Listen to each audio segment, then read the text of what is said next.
tukwaniriza ku TV Africa olweggulo lw'olwaleero oba akawungeezi k'olwaleero lunaku lwa kazooba naku z'omwezi ndoza 3 era nga tuli mu kuwunzika mwezi gwa Kafumulampawu twesengeka kuyingira mwezi gwa Muzigu. Oli ku programu eyitiddwa Perception era nga eri ku TV Africa omwanjuzi nze Dawesti Zulu the Grand Abbot. Tujja kuba tuyingira munda buziba okwekenneenya ensonga ezimu ze tubadde tetumanyi oba z'obadde omanyiko akatini naye nga kati kekana akaseera oba kakana akaseera tubeere nga tuziyingira munda tuziranya munda ensonga ezo ez'enjawulo yonna gy'osinzidde okubanga olaba TV Africa tusiima abalabira wano okwetoloola Makindye, abalabira e Kawempe, abalabira e Maganjo, tulina ab'Entebe, Jinja, Mubende, Mitiyana, Kiboga, Kapeeka, yonna gy'osinzidde, ab'Emuyenga tubagala nnyo kamala, n'abo mu kibuga Masekati abali awo kumpi n'Owino, ab'Okafumbe Mukasa, mwenna n'ab'omu Kisenyi mwebale kubanga mulaba TV Africa okusobola okubanga mufunayo kye muyiga. Ab'oku Busaafi bitundu awo ewabadde operation bintu byabatabuseeko, wabadde operation Makunale ey'enjawulo mu masekati g'ekibuga eky'e Kampala. So nsonga nyingi ze tujja okubanga tukoonako, sirina kigendererwa kubanga nnomya muntu yenna, abalamuzi, abasawo, banaddiini, abasomesa, abakozi ba gavumenti, yonna gye naakukwatirako sayidi eyo w'okola eky'obukyamu munange sinze nakulagira okola ebikyamu ate ensi ebeera eraba. Omanyi bagamba kyosiga kyokungula, era ekintu ekyo olina okyegendereza nnyo. Bwe kyosiga kyokungula, bw'osiga obukyayi okungula bukyayi, bw'osiga okwagala okungula kwagala. Waliwo omuntu omu oba omusajja omu yayogera point ng'erimu eggumba naye ne ŋŋamba point ng'eyo waliwo we bajoogerera ne we batajoogerera. Okuggyako ng'oli wano ku TV Africa osobola ogyogera naye ewalala oyinza obutajoogererayo. Mu biseera awo omanyi tuli mu kaseera kaagala kufaanana ng'aka France bwe balina kye bayitanga reign of terror, ebiseera eby'effuga ebyalimu obutujju obutemu obw'amaanyi ennyo. Era tujjukirako musajja balina ejjambiya mu Paluwi nga yo temisinga olunaku yatemangako emitwe ng'esatu 4 awo kitundu kiba kiboye naye nga lwekoze etema emitwe egigendera ddala mu 2 4 buli kaseera ako ng'omuntu otambula omagamaga bw'oti buli gw'olaba ng'omwekengera. Embeera bwetyo tuba tetwetaaga ejje kuyingira mu mawanga ng'agaffe naddala nyaffe Uganda, ensi ey'okwagala. Naye security apparatus yaffe mu ggwanga erya Uganda etandise okubanga abantu abamu tebakyagyesiga, Bannayuganda tebakyagyesiga nga balaba tebalina garanti ya safety, ng'okutema abantu kugenda mu maaso nga abasirikale balumbibwa nga mu zibalakisi ezimu beekubiramu amasasi. Mu kino ekisanje kya Hakuna Mchezo nga bateeka omusolo ku buli kimu n'okumma bannayuganda emirimu ne bagiwa abagwira. Ku sente nyingi munnayuganda bw'oba ogukola baba baagala kuwa sente ntini. Bwe baleeta omugwira bamuwa nyingi. The government feels more happy when it spends what it has on foreigners than its own people. When the system begins to conspire against the society, society becomes uncontrollable. Ebiseera ebisinga bino bye bisteeringamu uprisings, bye bireeta civil upheavals mu bantu. When ekibiina ekikwasaganya omusolo URA, it keeps on poaching money. Every single penny people have, it is poaching, if not raping our finances. N'akatini bwe kati akasente akataneezimba nako baagala okukanyunyuntako. What a shame.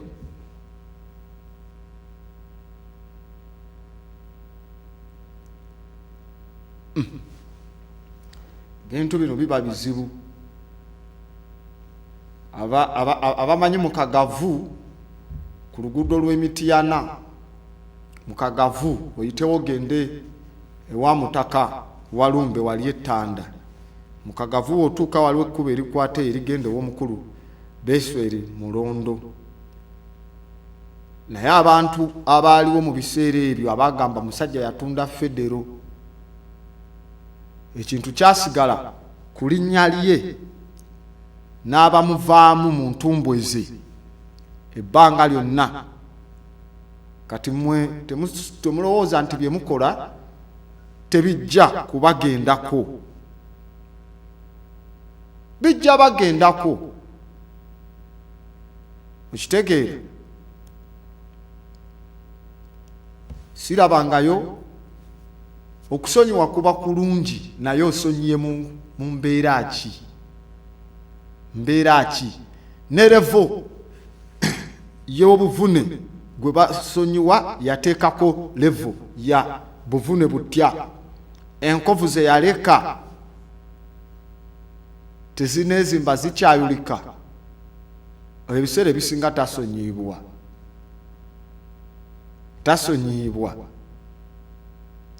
Ebyo ebyokuvaayo ne tusiriwazibwa nga bayita mu manual of human control, so called religious books. Ezo manuals tisonyiwa banno mba bakoze ekibi gwe basonyiwe, bo bajje bakole obutujju bwonna, babbe ebyobugagga byaffe, basiriwaze entegeera y'abantu mbu tubasonyiye. Ne guno gujjwa Germany tesonyiwanga mawanga ga colonizingibwa Bungereza nga ga Africa. Germany tegasonyiwanga. Okitegeera? Tegasonyiwanga. Kubanga wano mu Sematalo European wo wokubiri Bungereza yabatwala butwazi ne mugenda ne mukuba Abajamani bubi nnyo kamala, muyingidde Berlin mugiwambye, baddugavu balwana entalo zaabwe.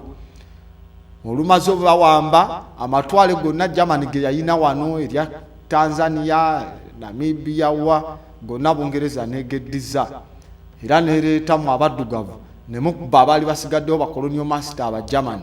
Ne guno gujjwa Germany tebasonyiwanga, kyokka ggwe baagala osonyiwe bali abazungu abakutunda mu buddu. Ne kitegeera mulimu abantu abatasonyikika, mulimu ebikolwa ebitasonyikika.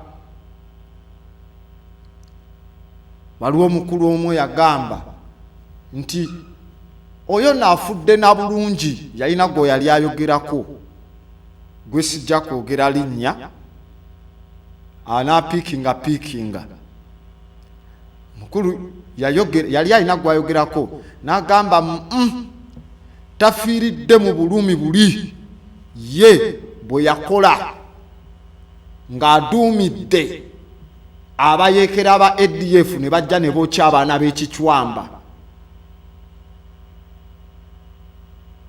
baayokya abaana ba tekinika ekicwamba. All those cases government what happened, but perpetrators abakonaivinga mu kwokya abaana bali mu kusoma ebyemikono bye tusinga okussaako essira abasoma ebigenda okukolebwa si bino eby'okutuula mu ofiisi baayokyebwa mbu ne babawa amnesty abaayokya mukitegeere.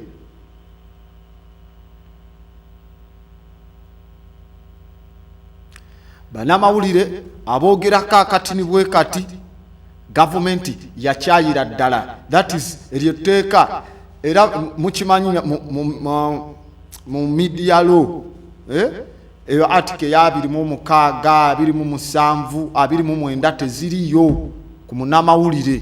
There is no absolute freedom between the journalists and the government. Kati obo buzibu bw'amaanyi. Bannamawulire ne boogerako katini ne babakimanga oba abakimaki abalala bo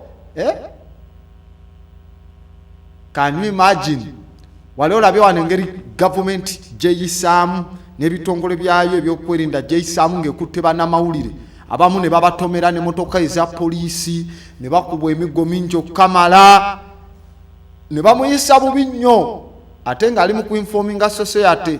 Naye gavumenti bwegenda eri okukwata oliyani ongweni bwegenda okukwata abayekera abaali eri mu Lord's Resistance Army tekubako wadde kibooko. Awo Geneva Conventions zikola kubayekera ababadde baterrorizing nga batta abantu mostly nga ate bali sponsored n'abazungu. Naye awo Geneva Conventions zikola kubayekera kuba n'abokya abaana baffe ab'ekicwamba baba incorporating ne mu gavumenti okitegeera awo zikola. Naye kati bwe zituuka ku bannamawulire Geneva Conventions tezikola ku sayidi y'abamawulire.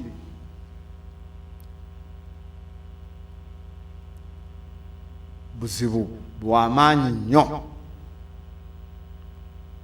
nnyo. So journalists cannot forgive the government, never. Okujjako abo aba prostitute the Kabushenga papers, his yellow papers of propaganda, those ones can forgive. Naye conscious journalists abakola analysis ne survey ne beetegereza, they can't. Nabagamba abantu abo bosinga okulaba mu makomera, they are not the deadliest criminals the state faces. No, those people you see in prisons are not the deadliest criminals that the state faces. No, but the deadliest criminals are those in government who have stolen the wealth of the people. They have stolen the wealth of the people. They have stolen human resources, spiritual resources, and wealth.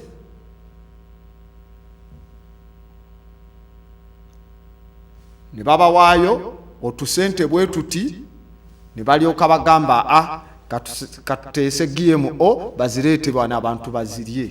Ne babawaayo obusente bwe buti ne bajja and then they test Ebola. Nagamba munonye Ebola bamwita Eboban, Ebola abundi bujjo. Medicines and Frontiers, Doctors Without Borders beba perpetratinga omuleetaawo ebundi bujjo. 2007 nga gwako nga tuingira 2008 ekintu we kyatandikira era ali patent number weri ya CDC.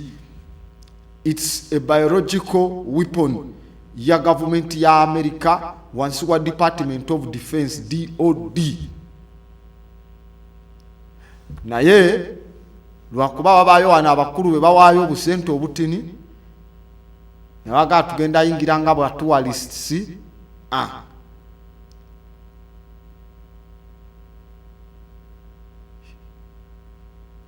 tetulina na mechanisms zicheckinga buli tourist kyazze nakyo. Okitegeera? They come ono bamuyita jamu warfare. Jamu warfare akola nnyo. Musajja jabuzi n'obuntu bwe butini nnyo mu test tube. Lwakuba gavumenti erowoleza mu byamagye byokka yechekinga tebayingidde na mundu ate nga nazo ziyingira tuzira bano bazikwata n'abazungu.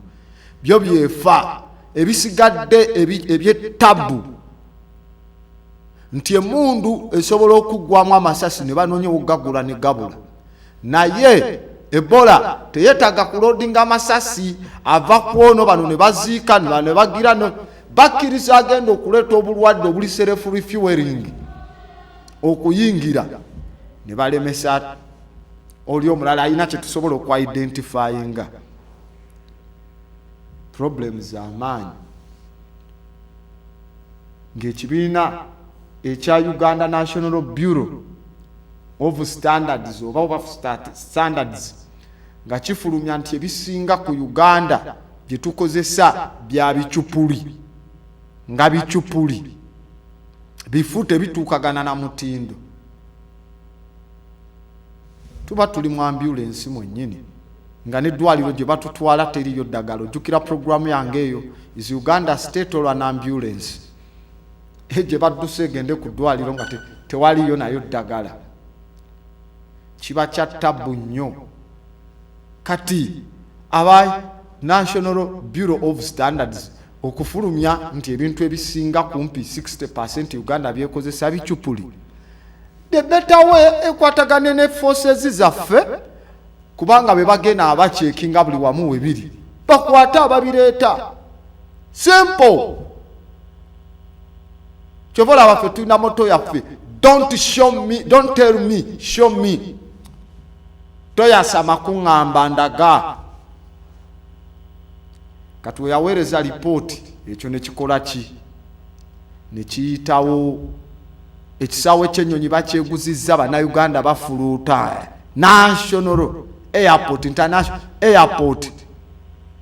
Netundibwa n'obusente ne babutwala mu banka eri oba na mu ggwanga lya Mauritius bakiguzizza abatake. Bano beddogani bagenda okujja singa ye bamukolako ku. Bali mu kubuukinga maali bakola ki? Ekisaawe ne kigenda. Amasanyalaze go gatwalibwa dda. Kuba bw'otunulira mu ndagaano nga batukoledde Owen Falls Dam endagaano gye bawa Uganda mwalimu ebintu ebimu ebyenjawulo. Kwalina okubaako layini y'amasanyalaze eyambuka mu north mu bitundu Obote gye yali ava kuba be bamu ku baaliwo ng'abalwanirizi. Kati Obote area ye gy'ava nga amasanyalaze gajja gendayo nga gabwereere era nga buli kyonna ekibaawo mulina obeebuuzaako. Then amalala nga galina okgenda eri basajja ba Kabaka wano nga gabwereere era nga balinako emigabo lwakubanga bwe gatuuka mu basajja ba Kabaka ne bamanya nti amasanyalaze agagaaka nti ate goonoona amaanyi g'ekisajja wansi nti onafuwa. Kati bwe muva ekigambo kiri omwana ankubisiza amasanyalaze. Kati ba amasanyalaze ne bagakola ki? Ne bageesambanga naye ng'emiti weegiri ate ng'omusolo ogwo ogusolozebwe walala balina ofunako. Naye kati bakiri mu lulu balya bokka abafuga. Endagaano ezo zonna zamenyebwamenyebwa.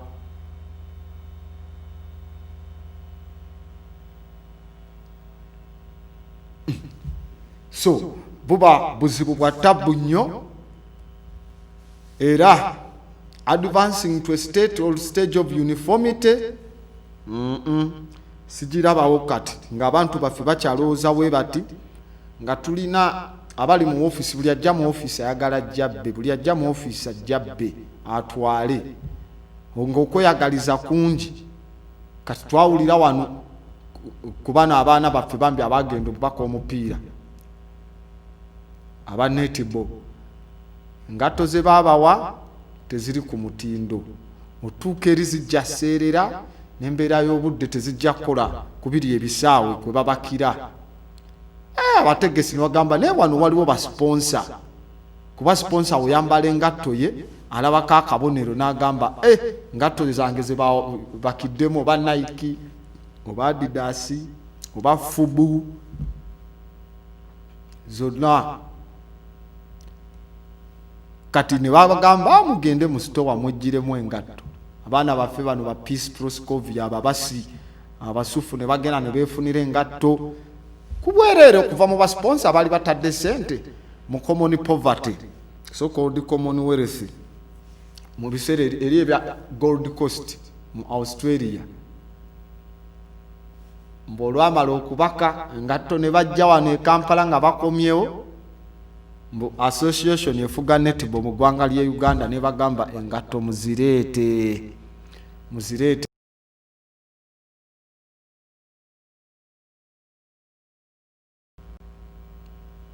Engatto muzireete zaki zaffe. Print engatto muzireete zaffe, kyokka nga be babase mweze mwaguze tezirina ku mutindo, obusente mwabubbye, babawadde engatto abaana ennungi bavuddeyo ne souvenir. Aba Netball Association bagamba nti muzireete za kibiina, baziwa bali nga babasi, tebaziwa Netball Association. Ku mitwe eminafu balemwa n'oggula engatto entuufu zennyini, kati ate bayita zino. Kugamba buli omu bw'ayingirira ayagala abeere nga bbawo, buli omu wayingirira ayagala abeere nga bbawo. Kitegeera bintu bizibu nnyo. Njagala ogenda onoonyereze obuzibu kati obuliwo. Amasomero g'edda agaaliwo oba ku sayidi ya gavumenti, amasomero ago gabanga ne gye bayita school garden. Bano abasajja okumanya babbi bazeeguza ne bazimbamu ebyabo. Njagala oddeyo ku ssomero lyo oba okyagisangawo school garden, ojasanga mulimu na residential batundamu dda. Kyokka nga tulina ensi yaffe agriculture erina okuba nga eri forward. They don't teach the agriculture. Demonstration farms tezikyaliwo. Nagamba RC zabanga n'ettaka nti lya RC, nga buli RC muba n'ennimiro yammwe kati eziyitibwa LC for food security. Ettaka eryo baalibba. Nze nzijukira ery'emubende eri ewaffe ku lusozi, kati ennyumba ya president ekikomera State House yali eyita, waliwo ejjinja lya Jamboree ery'abascout, Jamboree y'abascout era abaali bakampinzeeko omumanyi we yali eyita. Kati eringa ewali ennimiro yaffe ey'ekyalo kwe ba demonstrating nga ovudde awo edda we bakubiranga goofu. Ebbanga lye namala nga sigendayo, nagenda okuddayo omwaka oguwedde okutuuka nga omukulu yasiba akatimba paka eri yonna, naye ng'asimbyemu ki miti mizungu tegiriiko na bibala ku nnimiro yaffe yerosi. Buzibu bw'amaanyi nnyo, okamala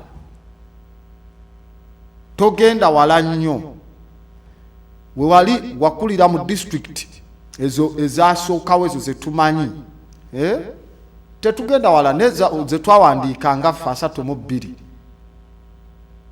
zabeeranga ne community hall, nga community hall zino tuteekayo emizannyo egirimu amazina ag'ekinansi ag'obuwangwa bwaffe, competition z'ebitone ne zibeerayo awo nga bwe tubibuildingira ku zi community, nga gye tutuula n'okuteesa ku bizibu ebyataakinga society yaffe. Oba muzira gwe gwakubye ne gukuba emmere yonna, muwogo akaawa, amatooke gakaluba, nga tujja kutuula ku community bayite abeeri n'abeeno mu lukiiko wali batandike okusala amagezi way forward.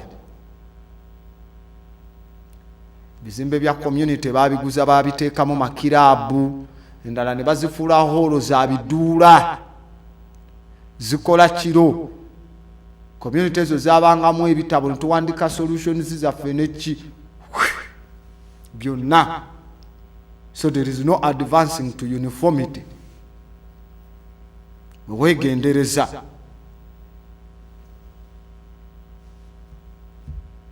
owulidde mukwano gwange Walugembe Dennis Mulangira, ebintu byagenda ebyo byonna. Ezo community zakolanga ebifo bye tuyita think tanks, bakakensa abamanyi ne bajja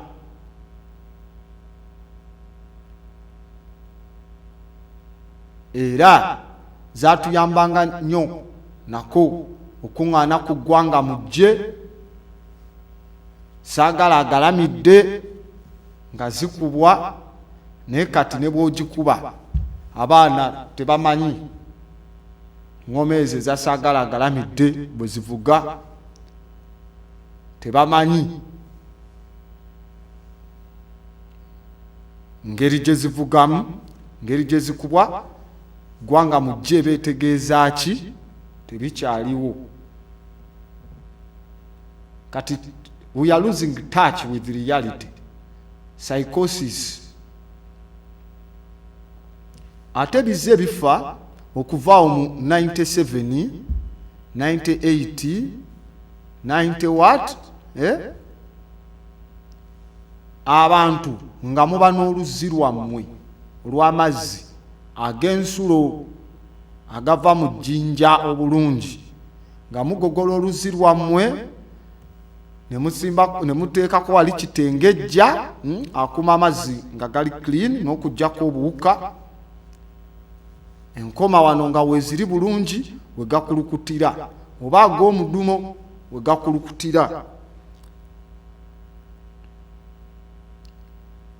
Kati nga anytime mwina access to water, naye olwa control eno eya totalitarian, the totalitarian system efuga, it's about controlling all the resources. Ne batandika baleetera project, tetuganye tuzeetaaga, n'enzizi zaffe zirina okubaawo. Gano amazzi ge bateekamu fluoride, fluoride. Nagamba kasita otuna ku mazzi nga kuliko fluoride kasita abasukka 0.02 tonywa butwa.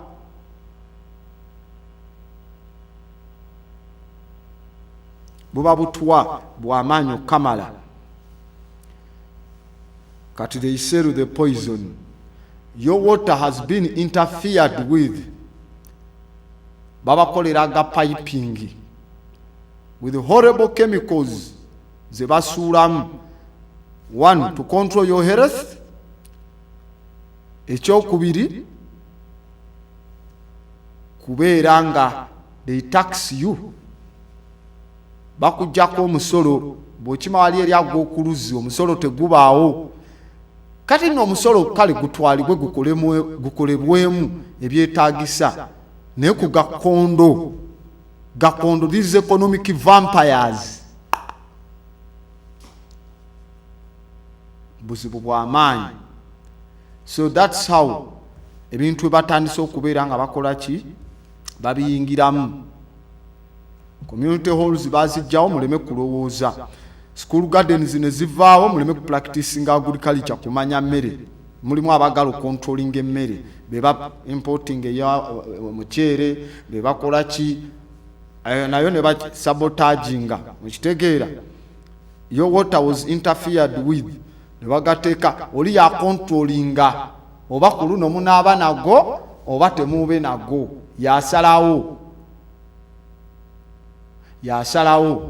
nalaba mu biseera by'okwekalakasa wano emabegaabo mu okutuwaka region ze wasinganga okuva abegugunga batuka ne bazisalako amazzi basalako amazzi togenda kutambula lugendo luvaano okudda eri ate osangeyo poliisi eno egoba emisinde emingi ekolagana n'agayayu bajje bakuba emigga emingi okukamala oddeyo ewaka nga gokunaaba tegaliyo wagudde mu mwala gino egiwunya egya Kampala City Kasasiro egiwunya wagudde mu mwala tolina nagakufumba kugira bweryo okugonza ku batuni y'abasajja bano abapoliisi kati nga kontro y'amazzi teriiwo nga tebakitegedde n'amazzi ago mwateekanga mu bicupa ne mugenda bwe bakuba tiyagasi ne munaabamu ne mugira kati wano mulina okugabasalako bagule nga buguzi okwekalakwasa kwabwe kube nga kulimu expenditure nabo gye bateekamu mujja kwavuwala. And how does the government benefit nga mugula amazzi mangi collecting emisolo mingi?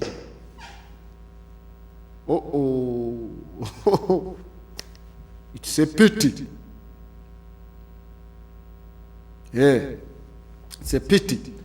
Era abantu baffe Bannayuganda ke kaseera tutandike okuva mu ndowooza ze batuprogrammingiddemu ezo endowooza ezivuddeyo deracinating you from your society consciousness.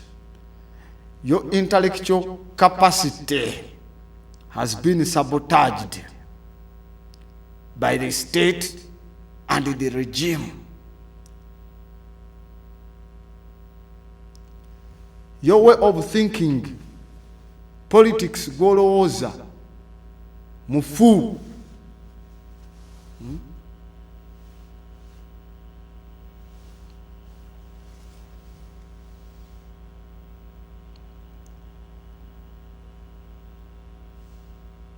Kitegeera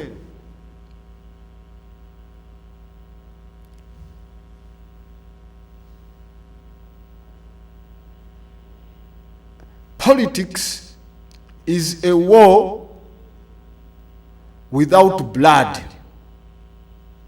but a war is politics with blood. Ekyo ino kimanya. Point yango gitegedde bulungi. Politics is war without blood, but war is politics with blood, shedding blood. Ebyobufuzi luba lutalo olutalimu kuyiwa musaayi, naye olutalo biba bya bufuzi ebirimu okuyiwa omusaayi. Kati londako ogenda kutambulira wansi wa kabonero ki kwebyo. So separation is on now. Whenever the political attire comes, ne engulfinga society negisalako, what it does, it casts a curtain of ignorance. Society ebyobufuzi ebyo bwe biyingiramu bisuulawo kateni ey'obutamanya mu mitwe gy'abantu. That's how the political dogma happens to operate. They operate by guile. They beguile people.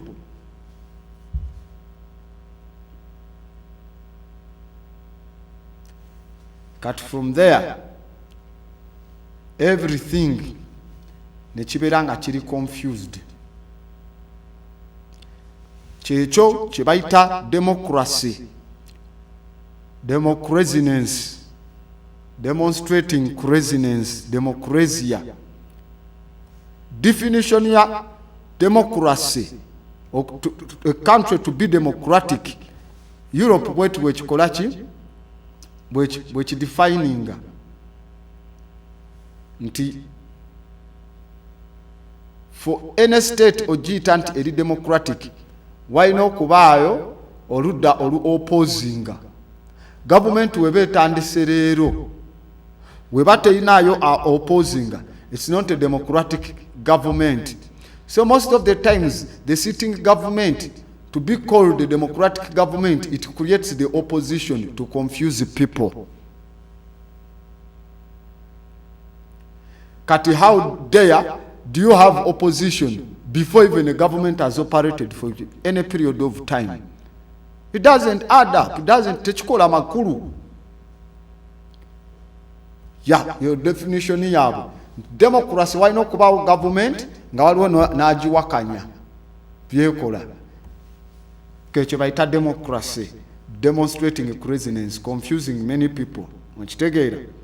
That's how they created Rio Machar and Salva Kiir. Kuba they found out, these mutants found out bano banamagoya, the so-called white people,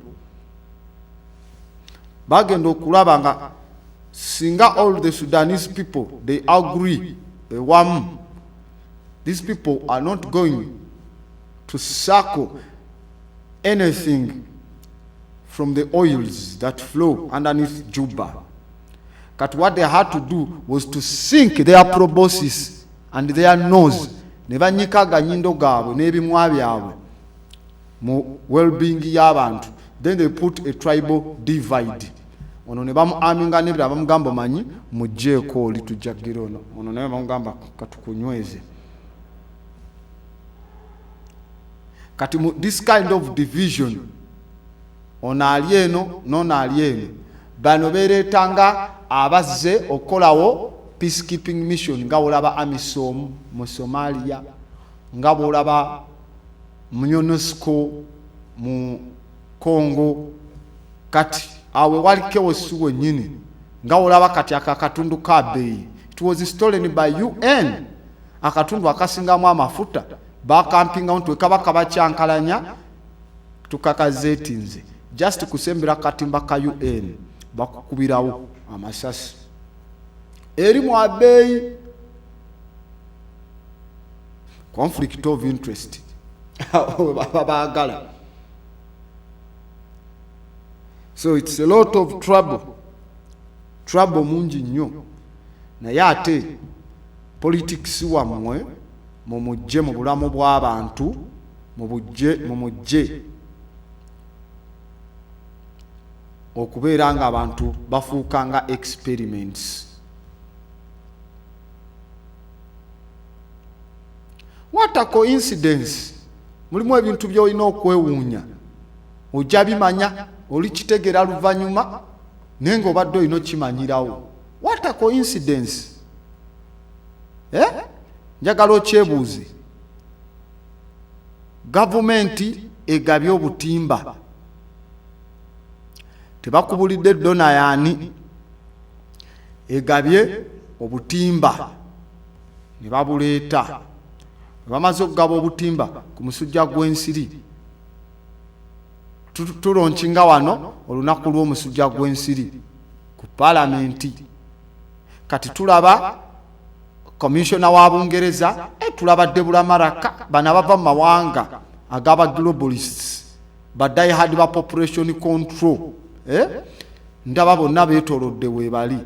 And to make matters worse, bakunganyiza these black folks n'amawanga amalala galimu abaddugavu. Remember, amawanga agali mu Commonwealth agasinga black states mulimu baddugavu. Eno yonna zino ze bayita the Commonwealth Rim. Getegereze ga Trinidad and ga gundi ga Barbados, St. Vincent, Jamaica, agogo nagali mu Caribbean. Kati then tuka Australia, many black people there subjugated by the invader, the white man. Kati tunuulira gana aga Africa agagenze When they gather them, now one of the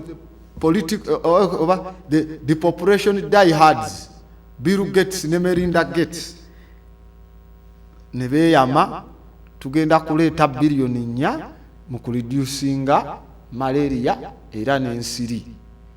Batuwadde obutimba, tukoze olukiiko, tugenze mu lukiiko lwa Chogam. Tugenze mu Chogam era boogera ku nsiri. Aboogerako, it's not their problem because they are in the tropics wano mu mawanga bwegati. Bajja kuleeta ku fundinga. And to make matters worse, ensiri zeeyongedde ennaku zino okuva baleeta obutimba. Wadde okyetegereza zeeyongedde buli wamu eyo, zeeyongedde. Kanogamba how dare this coincidence comes? Ne tuddamu ne tubanga twasoma Anopheles mosquito, ne tusoma Culex mosquito, ne tusoma ne Tiger mosquito ku bika ebyo. Kati eno Anopheles gye bayita Egyptiatus mu biology, yes, biological name. Bwe zijjira tujjukira what happened mu Brazil, what happened in Cuba, what happened in Venezuela. Nti after surprise ebintu bwebiti, nagamba Brazil gwanga lyakusatu lyakubiri okuba n'abantu abaddugavu abali outside Africa. India yesinga kuba mu India tulinayo obukadde 360 kati black people 360 millions. Brazil waliyo obukadde obugendera ddala mu 67 kubeera be basinga obungi. Abo bonna boluna oludini obani, those are black people. Kati these states ezeetoolodde people of color bazikolamu akakwekweto keekamu ne babawa obutimba ne bakola ki ne basupplyingira mostly abakazi. What happened? Zika virus nejja eyalumanga abaana emitwe ne gweyongera size. Guba tegweyongedde size gwasejjembe ne gutoolako. That is called acromegaly mu biology. Acromegaly. Olina okugonda buli kigambo munange mulina okuyiga munaatusonyiwa. Bwe tugenda mu byafaayo tugendeyo, mu science tugendeyo, ne mu grammar bwotyo bwolina okuba omuddugavu. Si bwongo bumu ng'ekikere bwe kibuuka kikwata eno newabaayo oluyira n'okitunuza eno kisigala kikwata eno. No, that programming you have to discard it. Kati Zika virus eyingirayo eruma ettabangi ekola ki nga abakulu bano ba organizinga nga bajja tibazze tandika kola survey. Kati waliyo abantu tribes ezibeereyo munda, there are over ziringa ndooza tribes nga 85 z'abaddugavu munda eyo, bantu banjawulo naye nga ate bo bakwatagana ennimi. Kati bakulu wanzi bali eyo. There is endala tribe erinnya ligenze bali majestic, basajja banene nnyo. Kati eri buli mwana azaalibwa baba bamuwa akakomo ka gold, kakomo mama akuwa, taata akuwa, ne jjajja akuwa. Bagenda otuuka nga abasajja bambadde zaabu. Kati operation yali yakubagamba bonna bajje mu camp, concentration camps oba quarantine, batandika okuba nga babawa doses zaabwe z'eddagala erya Zika virus. Ne batandika obakuba eddagala lye batamanyiiko bambi ne bana abantu babakutte bukwasi offside. Babadde mu biseera byabwe bawangaala emyaka gyabwe. Kati laba death rate eyeyongedde eyo engeri gye bafaamu. The tribals bagenda bafa. And what happened?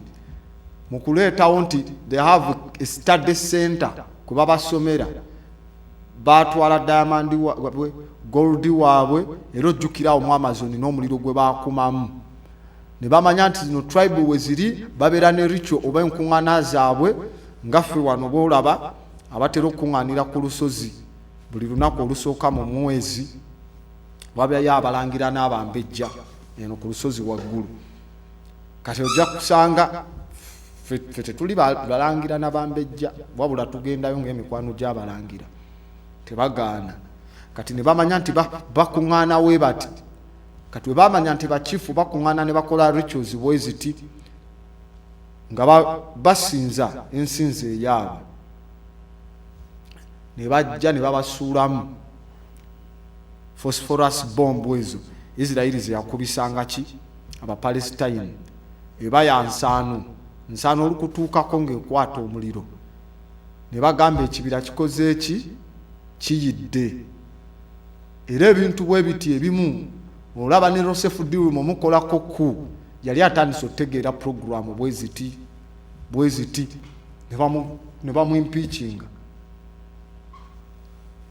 That's how ekyeri kisobola otuyigiriza ne wano.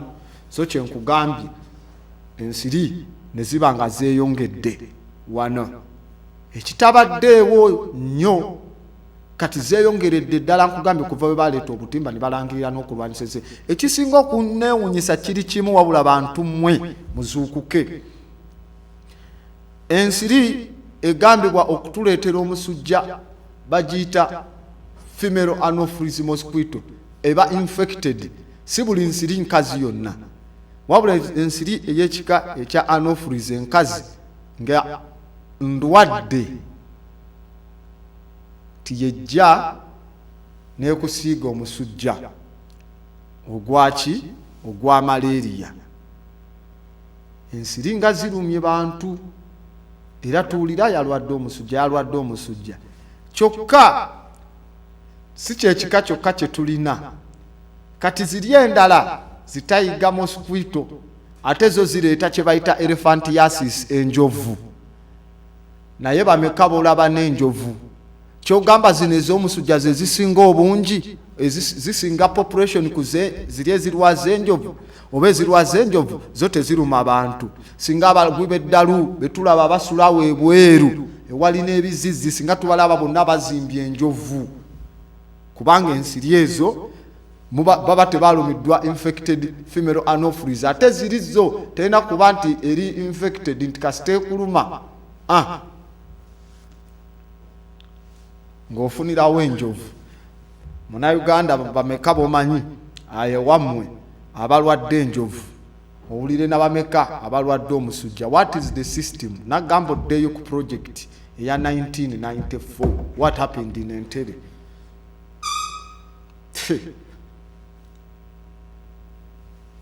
It's a pity nti ebintu ebimu tetwagala biteekamu kulowooza kwebuuza. Kibuuzo ekyo kyebuuze.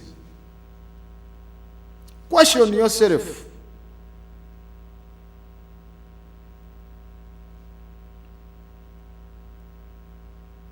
Kitegeera? So it's absolutely unacceptable. Now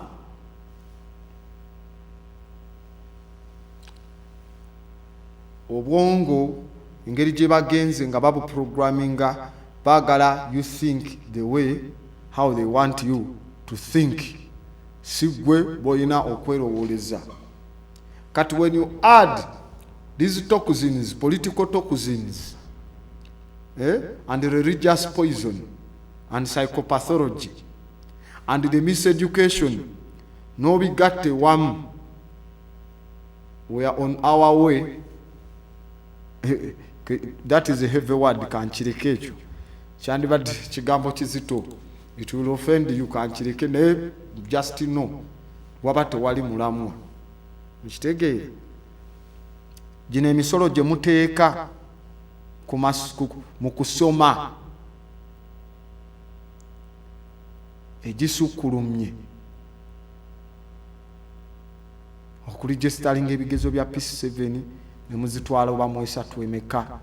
Kati ewalala bajja nabo kuzikubyamu eza senior 4 n'osanga nga zolina okusasula okuligestalinga zisinga ne fees bulijjo abadde asomera. Eza senior 6 eza registration y'ebigezo zisasulira ddala taamu 2 ku masomero agamu kumpi agamu n'omwaka school fees ezo ze wagambye zigenda $19,000 plus. Ogenda osanga ku masomero agamu nga zisasula taamu 2 n'ekitundu kyokka nga akyabanjibwako fees ate omugambe aligisteringe wali ki buba buzibu bw'amaanyi kyokka ate ataddemu ssente ezo nyingi mwe bennyini abali mu ministry ya Miss Education, so called education, ne muliikinga ebigezo ne biyiika abaana ne babifuna ate ne mujja ne musazaamu ebigezo byabwe ne mubagamba abo bajja kuddamu. Kale n'owulira ebintu ng'ebyo ebiteetaaga kwogerwa mu bantu bamanyi. Anyway, ababyogera temuli bamanyi n'ababikolamu naye mu bamanyi tosobola kwogera bujwanga bw'atyo. Ebigezo ebiba birikinze mu examination period yennyini nti pepa ze basoose okukola ezaki nti maathi ki yaliikinze. Simple. Birabise ku social media. Simple. Mugambe maathi oba ne biology oba ne chemistry oba ne physics kale n'aba history seyagaliza nzekka oba history oba yenna oba byonna ebiriikinze mugambe ebyo ezo pepa tezigenda kubalibwa. Mwongereyokko kuba omwana aba agenda kuwummula vacation empanvu kati okwongerako ennaku 2 kuzabadde akolera ebigezo tekimukosa kuba ajja kuwummula ebbanga ki panvu. So kati awo tuba twetaagisiza tubisazeemu awo tubyongere mu nnaku ziri endala. Secondly, we riba ssomero mu kifo ky'okusazaamu ebigezo by'abaana mulumbe essomero lwakuba oba baganda bammwe be bagalimu n'agamu gammwe naddala mu ababbammwe mu gavumenti mmwe gabbimmwe sooka olumbe eri essomero lyennyini mu kisomero gundi lye lyakoppye kati okwate ab'essomero bwe batyo bwe bakulina okukola omubbi okwate ab'essomero abo obagambe osazaamu layisinsi yaabwe ogenda nakusazaamu senta namba yaabwe yunebu sente oba senta y'ebigezo ogigabire essomero eddala n'essomero oligalewo kubanga liba lipromotinga obubbi mu baana bano bwe baba babba n'ebigezo be bajja okujja babbe bafulukinge n'ezinterviews ku mirimo nga tebali professional. Mukitegeera kati kwata ba headmaster kwata ba director n'abaana abakoppye mubagire temugenda tuula mugenda beera disqualified ebbanga lyonna wano mu Uganda. Ate kati endagamuntu ze mulina tojja gikyusa linnya walala ku registeringa okujjako nga mutugambye master eyabawadde ebigezo. Obwo obudde bubaawo master eyabawadde ebigezo abaana ne bamuwaayo kati ne master naye aba alina otubuulira gye yabijje naye n'atuwaayo tujja tukwata paka we tutuuka ku gubbi ogwo oguli mu UNEB ogwabiriikinze. Lwaki gwo mugasonyiwa ne mujja ne musazaamu ebigezo by'abaana ne baddamu omwaka gwonna fiizi zonna kyokka ne registration at least mwandi mubaddiza ne mubawa nti ono alina foomu ajja kujjuza direct bwati engeri ebigezo kuba yasasula dda registration. Muzibbe ezo nazo ne mutabawa result omuntu okujja obubbi buno busukkulumye eggwanga libbye nnyo abantu nnyo mubbye bannayuganda mujoze bantu mmwe mukwate oyo abazzeeyo paka mu UNEB. Kati wetutuuka mu UNEB mubabisetinze wetumanya buli omu kubajja kutwala ewooli kati oyo yabiriikinze tumutwalirawo ku firing squad. Yes, firing squad tebaliddanga mubikwatako.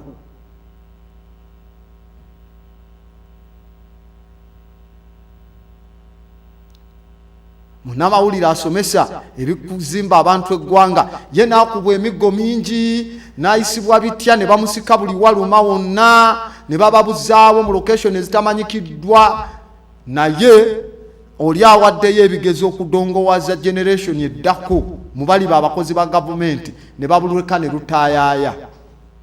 That's not the way. Tikirina kuba bwe kityo.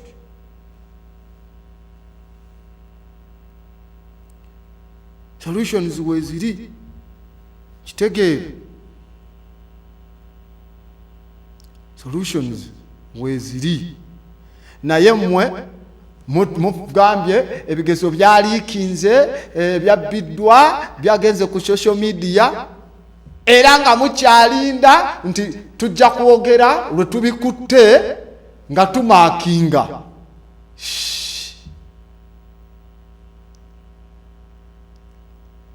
Pepa webemu yaliikinze kitegeeze eggwanga lyonna pepa yatambudde. Tewekwasa ssomero limu lwakuba liganya obawa obusente bwe mwagala timulireke. Sazaamu.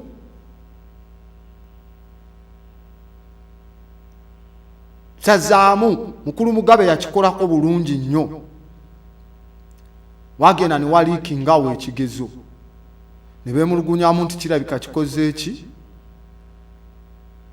Abo bonna ye teyakaayana na mwaka yabagambirawo bagenda kubiddamu omwaka ogujja baddeyo balivayizinga epepa bajja zikola mu January ne mu Gwokubiri.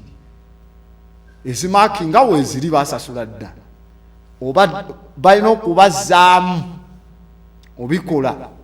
Kati gwabba ebigezo oba ofiiriza abaana abo omwaka mulamba kubanga tosazaamu byomu osazaamu mwaka gwonna bonna abaatula omwaka ogwo bonna n'obisazaamu kuba omu yekka waba yabba kitegeeze walala byaliikinga baabifuna naye tolina bukodyo kuba gavumenti yawana n'obukodyo obumala okukwata ababbi ebigezo. Anyway wekirikinga eno bigenda omwaga amasomero ag'ebbeeyi. Waliwo essomero eryanneewunyisa eyo ishaka ly'abawala lyonna lyagenda ne lifuna ng'emabega lyali tesiddu. In fact naliyokko nga tuli mu semina emu twali tudiscussing na evolution ng'emitwe gyabwe nga njiraba si mirungi n'abagenda okudda ng'obuti obusimbye mu biology obusimbya ne ngamba baabijjeewa bino. Somero ly'abawala ishaka oyingira ishaki somero ly'abawala liri awo in between oba ovudde Bushenyi kasozisozi awo kali gwe singa ogamba byonna omwaka ogwo gwonna oli naye yabbye wabaayo omwana we kati naye aba agenda fiirwa ogwo omwaka asome oguddako guli paka we baliyetereza lwe bayiyita. Wekiba kikulemye okujja ng'okukwata omu paka okutuuka mu officials yani okuvaayo okuwalemu excuses ezitalina makulu.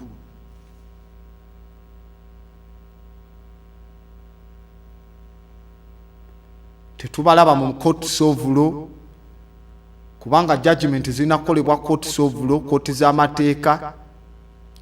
UNEB yandibakubye nayo. Somero gundi tulikubye mu mateeka lyabba lireetero ya waalyo batandika okwewozaako newala kuba kati mubanga UNEB etugamba nti ne kooti ze Uganda tezikola. Okitegeera? That's the message ateze n'agamba nti so it is trouble.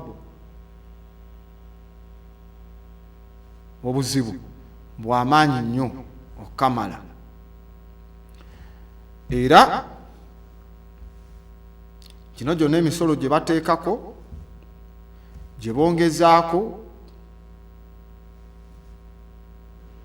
rimu z'empapula tezeeyongedde. Abasomesa balina biased abamu abamaakinga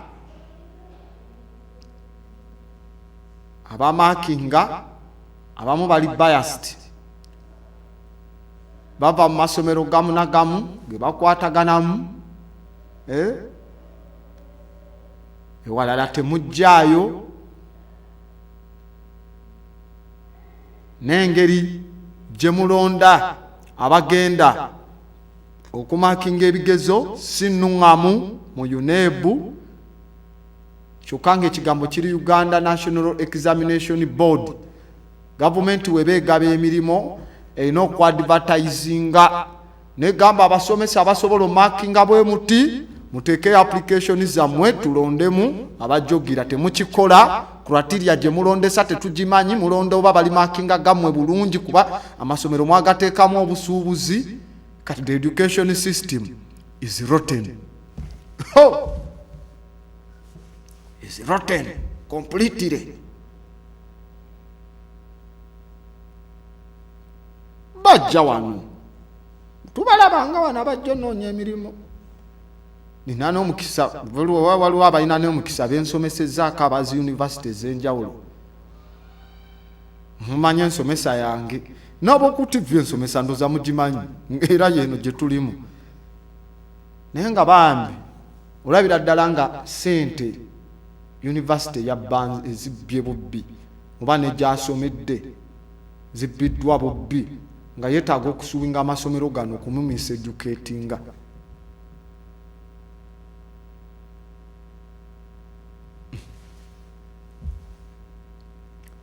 Buzibu bw'amaanyi okukamala. Abalala mbalaba nnyo ku peegi yange eya Grand Abbott. Ngenda ne typinga waaka wange bulungi ng'ali clear. Nosanga bataddeko comment Kiingereza kimekuwa kali. Sanga Abbott the grammar, the philosophy is extreme. Bwandika mu Luganda tifa abamu tetumanyi Luganda. Ne lwe bagamba lwe bamanyi they don't know. They are not eloquent. Mukitegeera? They are not even eloquent. So ne buba buzibu bw'amaanyi. Wano bw'osanga omuntu mu ggwanga lya Uganda ng'amaze yunivasite aguraduatinze nga tasobola na kuwandika proposal. Bw'osanga omuntu n'omubuuza bajja nnyo wano ne bamubuuza kale katabo ki ke wali osomye ne weekakasa nti nkamanyi kutuuka we graduatingidde n'ofuna diguri nga tasobola kugamba wadde akatabo naaka n'ogamba ono yaba atya.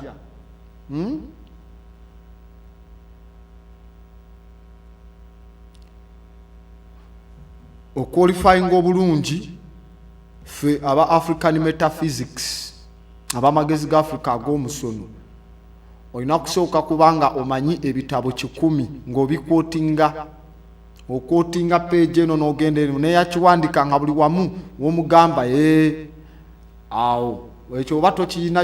You can't be a metaphysicist. You can't, tosobola. Kati ate ne twongerako ebirala naye kamu bwe kati oli for all those years nga tasobola na kugamba kakisumuluzo ke twasomanga teyakasoma kamalayo. Nosanga munange ng'oli yasoma P5, P4, P5, P6, P7. Those are 4 years. N'amala P7 n'agenda mu secondary.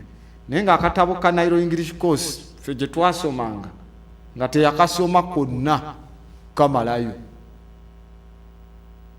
Kati ebirala baali babiwandikiramu tebaagala mu bisome oba buba buzibu nnyo. Kati yensomesa eriwo amasomero gasomesa gundi ejja gye basetinga.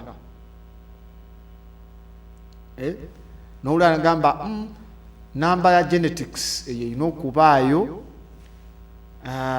Evolution yona ayinza obutabaayo nnyo ne variation ebyo ne babisembayo ne bajja osimo regulation ne musomayo excretion and osmo regulation ne mugenda mu homeostasis mutandika na chemicals of life ezo ne muzisoma ne mujja ne musoma histology tissues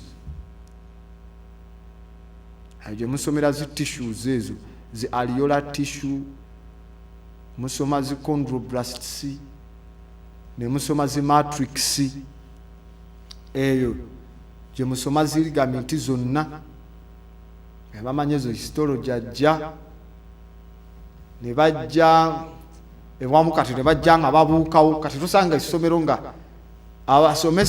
asomesa ku subject ezimu ezijja bwe basetinga wali nga bakyusizaamu nga si bwe wazze buzibu kati ate omuntu wasoma ku subject ezijja bwatuuka waggulu oba question ze babuuza bwatuuka waggulu ne bigaziwa ng'agamba nti eyo nze saasomayo aba agenda kufuuka ngono akulembera yunula sayininga ebipapula nti nze munsonyiwe saasomamu how bakusasula batya nga tosobola nakusoma mu contract no sayininga busayininzi lwakuba balina emikwano kubali mu ntebe n'abaki abali eno newa babawolerezaako n'asigala mu muntu ng'oyo abalina ku steppinga down nga tukola investigations n'aba nga taliddamu kutuula mu mulimu gwaki government because ali incapable of executing government duty in the right manner. Uganda bakuleka. That's how your tax has been wasted. That's how your finances have been poached by the URA. Nagamba kye kitongole ekitazaayo eri mu bantu. Ogenda okulira biwagiddwa Uganda Police ne UPDF naye yo URA they just circle poachers bayiga n'obutanakula financial raping at its maximum. Bokitegeera bulungi. So we have a real problem. And what happens, abantu balina okwesotinga emitwe ne gibeera nga gibeera broadened.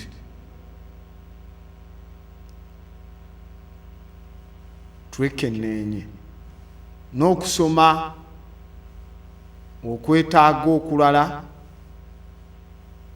bakukugjeeko kubanga gye bakoma okutakisinga ebintu byonna mu ggwanga ng'abantu ate ebyennyingiza bitini nga niwe banditandise bukampuni babutakisinga ssente nnyingi ne baleka ez'abagwira ne bajja wano bo ne babawa tax holiday, they waive their taxes ne beeyagala baŋŋamba nga wano abayindi bwe bakola ajja mbunaggulawo kampuni kati kampuni eyo katugambe bagiyite Shingi ne bagiwa tax holiday ya myaka 5 n'akulaga nti ate atunzeewo nga wabulayo emyezi ng'ena n'aguza investor omulala olwaleese muganda we kati era naye najja ne bamuwa tax holiday ya myaka 5 eri kampuni yennyini yesigalawo akyusa bukyusa linnya waba Singi nefuka Singi oba aliki oba Mondi ne batwala ne bamalamu nebbanga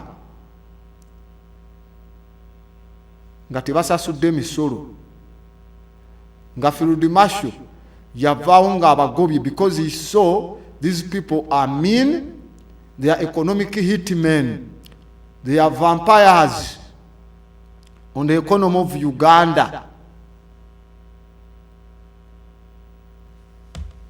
Tubakkiriza, they came back.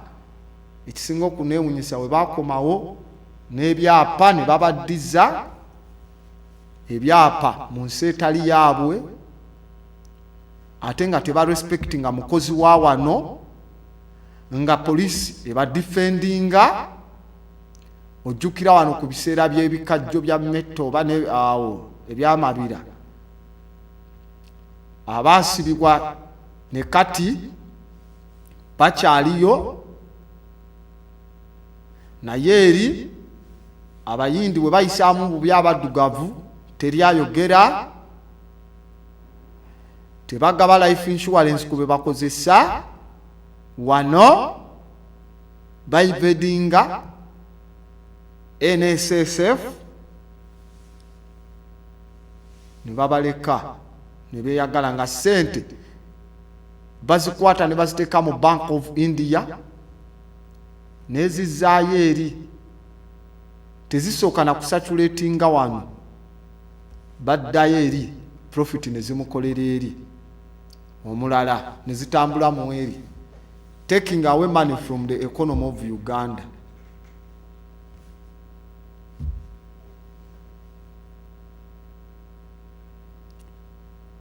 Ng'abantu wano basosola omunnansi ekitiibwa kyonna ne bakiwa omugwira. Don't go far. wansi wane Makindi awo American club, country club, waliwo akafu bakayita Coffee at Last awo, bazungu babeerawo nnyo. Abazungu babeera waggulu awo nga banywa enjaga eno yonna nebeera ng'ekola ki, ekyuma eno yonna ku busaaluuni wansi eno basaamu gye bokyeza enkoko eno yonna neegira, nga waliwo n'abasirikale, kubanga omulamuzi omu yajjangawo okunywa caayi awo, azimba eno ewaffe Kavuma, Kavuma ng'ajjawo nnyo, ng'alina abo yatambulanga ne konvoyi emmotoka mu maaso ejjudde bapoliisi bano aba bbulaaka n'emabega. Kati waliwo omuvubuka ayina munno mu mutwe, naye anywa enjaga, n'ayambukayo ne bamuwa enjaga, nadde eno ku maddaala yali munanga ali mu kunywa enjaga, yakwatibwa bamutwala bubi nnyo ne bamusiba, abazungu ne babalekawo nga bo banywa. Okitegeera owawano ye ne bakola ki kati natuka ne ngamba banaye bafande abasajja baabo mubakwate, mubalaba nabaffe be bakwatira eyo, laba bannamubiri ekyabatukako e China baali bagenda bannayuganda waliwo bakuba n'amasasi babattabusi. Wano bakwata munansi ne baprotectinga omugwira, kubanga gavumenti tuwulira mulimu abagwira bangi. Kitegeera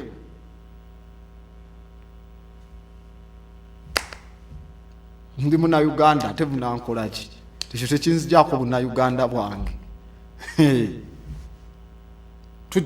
Tujja kuba twogerera nga Bannayuganda. So Ugandans, Bannayuganda bannaffe, buli konna kali encroached on, nga batandika okusomesa ti gavumenti enaabanga eyisawo projekiti ettaka enaatwalanga butwazi enaakusasula ng'emaze. Nze neesige gavumenti ejje eyise mu ttaka lyange enkulaakulanya, yes tetugiganye, naye mulina kusooka kunsasula, kubanga gavumenti tesasula. Mpulira ekaaba na musaala gw'abakozi abalala, mbwate ejje esasule nze weeyisizza oluguudo.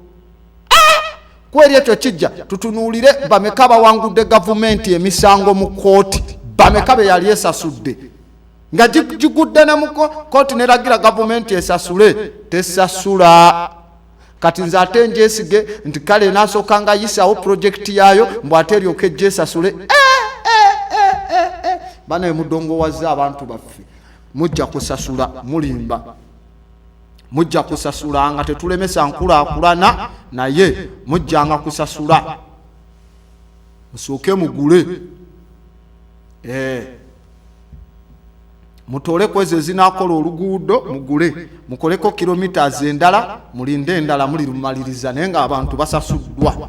You can't steal people's land like that. No, it can't happen.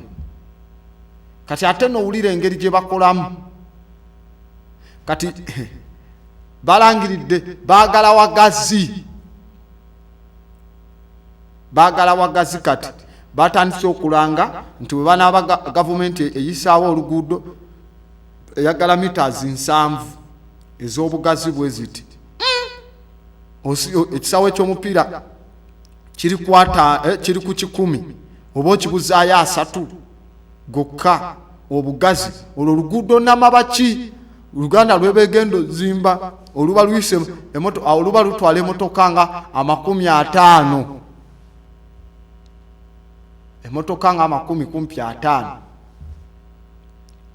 lumu ngegenda lukola eba tegenda lukola buno obukodyo bwe bagula eno bagamba lino lyekkubo bajja weziba meters 7 bajja kola ku meters nga 15 oba 2 ku meters 2 bwe baze bakozeemu waba wafiseewo meters 5 meters 5 ku side emu nga bezimbirako amayumba abali mu kintu bezimbirako amaduuka kujjosanga nga zikalinezi ez'oku nguudo mwe nga babasibidde emabega be batunda be bali mu maaso be basiikiriza obukodyo bonna abantu bajja kuyiga bannayuganda bajja kuyiga ndaba n'obudde buntwaliriza nkyali na bingi naye ndaba n'obudde buntwaliriza mpola so all those things banaye mubinootinge mutandike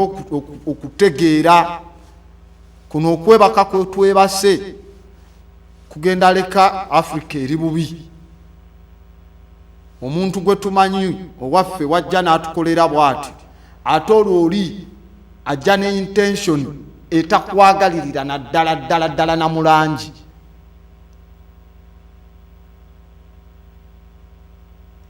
yanaakola atya ngazze bintu bya tabu nnyo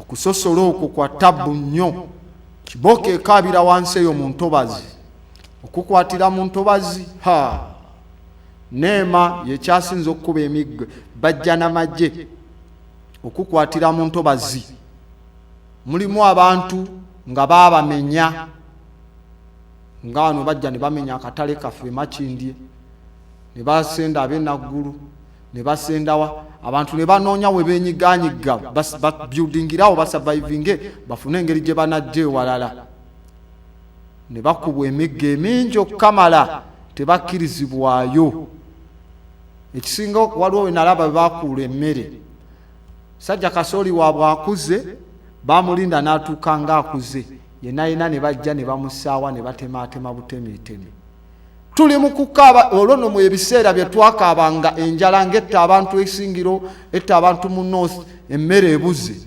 gano agasajja ne gajja oli ng'abazizza emmere mu kifo ky'okugamba kale keekule oba kale nema esibyeko akatimba egiwambye eyo yejja ogenda mu food stores z'eggwanga enaagabwanga nga waliwo emergency ng'enjala ekubye oba ekyeyanga kikubye abantu abamu bayonoona bwonoonyi mumanyiira kyokka ekisinga okunuma kiri kimu laba gonna amakomera g'obwongo gye bagazimbye Kayanja azimbye mu ntobazi tagambibwako abeera n'amajja agamukuuma pulezidenti yagendayo n'akyalayo bali ne babagamba Katonda wa Kayanja agambye tulonde eno oba tukole ki ebyo those are his voters bo entobazi it is okay nokkirira Namutebi mu ntobazi kirira wane wakiweweesi ntobazi kakande eri kuluzi okite but amakomera g'obwongo tegakwatibwako mwe babbira tebasasula na musolo wabula gavumenti evayo nenenya abafere ne babayiga kyokka nga tebafeze na mu Uganda bafeze bweru ne bano abafere abana Uganda netafaayo wadde obasijjako omusolo babawa protection bebazimba ne mu ntobazi era bo ebiwandiiko byabwe babyanguya mangu bwe bagenda ku ministry eya internal affairs passport yavaayo nayo batutteyo balina n'engeri gye babatwala agendayo n'agamba bayimbi bange bakwaya ngenda genda nabo mu kwaya tugenda kuyimbira mu ggwanga bwe riti naye beetaaga passport olinnya ennyonyi emitwe emikalu ku internal affairs ne babakubira mangu bano passport nga ate bamaze sasula omusumba azibayisize mu bwangu bwe bamala ozifuna ne babagobera mangu ku bipapula bwe bamala obagobera ku seruwoza ndeka ndi mu studio muganda wange bwe bamala okukola ki okubakubira ebintu webiti seruwoza just leave my phone I'm in studio bwe bamala obawa ebipapula ebyo ne bagenda nabo we bagenda tetuddamu kubuuza mutulage ku bifaananyi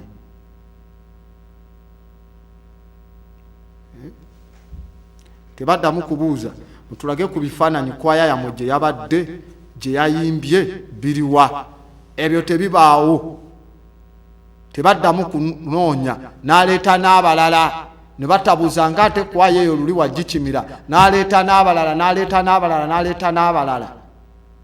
naye abalala abaawano basomako erinnya lwakuba kati baŋŋamba kati amanya tebakyagalwisaawo kasita otuukayo basoma erinnya Zulu basoma Mukasa Odongo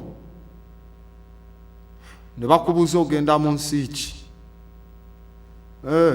gyoyagala ogenda kola ti njagala kugenda funa mulimo nga bamanya kati oyo kagenda agenda kutunda ettaka ate agenda lituguza yagende yeteeke mu buddu ebweru kintu ekyo kya ttabbu nnyo ate security ya Uganda ebeere sitede nnyo nsaba abakuuma ddembe naddala ndiringana b'amagye siri ku bapoliisi ab'amagye abakwasaganya intelligence Central Military Intelligence CMI abaana bano abagenda ebweru bwe badda tucekinge we have to know their background naddala abagenze mawanga g'obuwalabu engeri gye bali suppressed bava wano nga bali desperate eri waliyo Islamic State zijja bali kurutinga babreaching ebyokulinda byaffe wano that thing has to be followed kuba bavayo nga bali desperate embassy za Uganda ziganyo bayamba abawalabu eri babayisa bubi adduka buddusi ng'agenda yeegatta ku baterrorist ng'aveeyo ne mentality eyo najja wano n'atuyingiramu oyinza okuwulira ekyajjabbu so that thing should be followed up tubegendereze nabo ekibatwala bali desperate banyigiriziddwa nnyo system ey'eggwanga engeri gye emirimu gye gigabwamu engeri gye buzibu bw'amaanyi kati ate batuuka eri embase za Uganda tezibayamba ne bayisibwa bubi ng'abaddu they own those people kati bwafuna chance n'atoloka wanoonyeza sente nagamba Islamic State zegaba kwe batandikira atuuka eri ng'abasajja bo bagaba $3,000 ejja $1 buli mwezi bukadde 10 plus mu Uganda agamba kambere emyezi ng'ena ngende Uganda nkibakole ngende wabajja kuvayo nga bali radical kuba balina hatred ekibatwala balina hatred ya government banyigiriziddwa nnyo basomye emirimu temugibawa batambuziddwa ne bamwetolooza ne bamukola kitujja kukubira n'atambula naggwayo n'akuba amasimu n'akola ki ne mubeebakako ne mubakozesa ne mubagamba ate procurement manyi oba manager waki yakoze eki nze nkubuulidde era ndowooza n'obudde sijja kwagala kwongerayo nnyo nja kubalekerayo eddakiika z'okulowooza nagamba for any views zoyagala for the program hostinga nakuwa enamba kwokuba eba 0702 sigenda gikwata nti ya studio line yammwe gyeri ejja weeri naye nkyazimba mpola tutuuke mutuuke okukuba ku masimu nga mulina level gye mutuuseeko sikutandikirawo So nagambe eri 0702038003 for the betterance of the program. Nja kuba nsibula wano era I say thanks a lot to my producers Mr. Musoke Lukwago and Mr. Mbogo Mubiru. Yeah, thank you for the production you are doing in this particular program, Perception. So thank you and bye-bye. Ashe.